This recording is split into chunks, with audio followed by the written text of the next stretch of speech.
The sun rose red through the mists of ancient volcanoes. The air was thick with ash and the cries of beasts. Rivers carved paths through jungles, and giant shadows moved across the plains. These were the old rulers of the earth. And somewhere between beast and human they lived, the first people. They had no words, no gods, only hunger and fear. Among them was a young woman named Aru, from the Fire clan. She believed that warmth was life itself, a sacred gift from the sky. Aru was different. While others slept, she watched the stars. She'd carve shapes in the dirt and whisper to the wind. The rest of her tribe thought she was strange, even dangerous.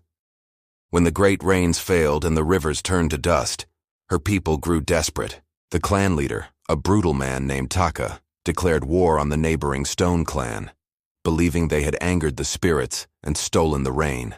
That night, under a blood-red moon, Aru witnessed the horror of what it meant to be human. The tribes clashed with bone spears and screams, the air filled with the smell of burning grass. Aru saw only death, and she ran.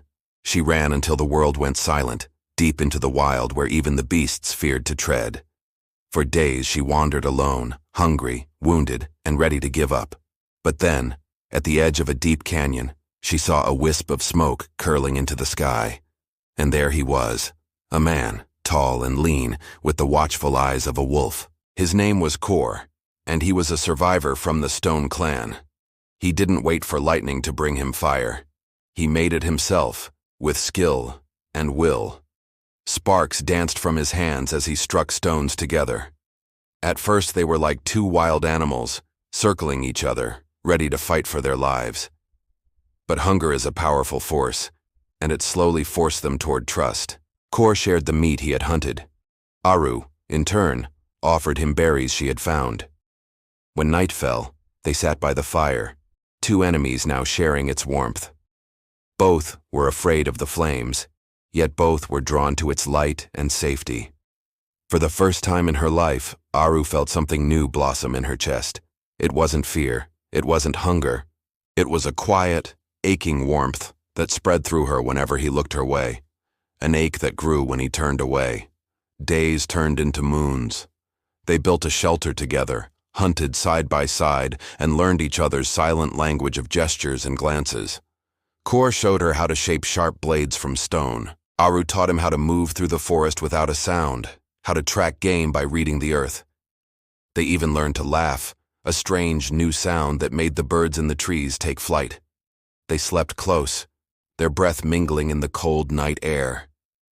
And one day, the soft light of the fire revealed her growing belly. A new life was beginning. The first child of two tribes that had only ever known war. It was a promise of a new future. But the world does not always forgive love. When the rains finally returned, so did the Fire clan. Led by Taka, they were starving, furious, and vengeful. They tracked Aru to the cave, saw her with Kor, saw the child she carried. They saw their union not as a miracle, but as a betrayal, a blasphemy against the tribe. They raised their spears to strike them down, but before they could, the earth itself roared. A massive saber-toothed tiger, drawn by the smell of fire and blood, burst from the shadows. In the chaos, Taka's warriors scattered in terror. But Aru stood her ground, grabbing a burning branch from the fire. Kor faced the beast with his stone-tipped spear, a lone man against a monster of the ancient world. The tiger lunged. The spear snapped. Kor fell. Aru let out a scream, a sound that split the night like thunder.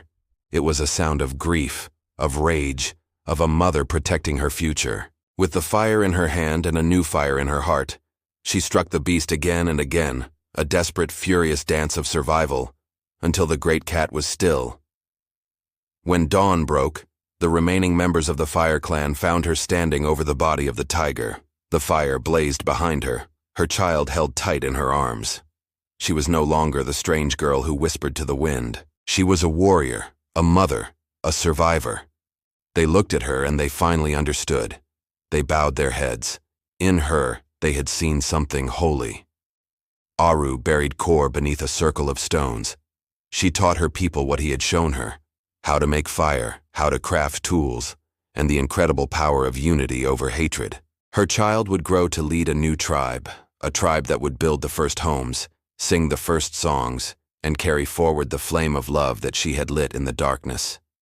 Her story would be told for generations, not with words, but with firelight, with the beat of a drum, and with the steady, unbreakable heartbeat of humanity. And somewhere in that rhythm, still burning in every one of us, is Aru, the woman who dared to love first, the mother of all our dawns. Thank you for watching. If this story moved you, please like, subscribe, and share. We have many more stories of our shared history to tell.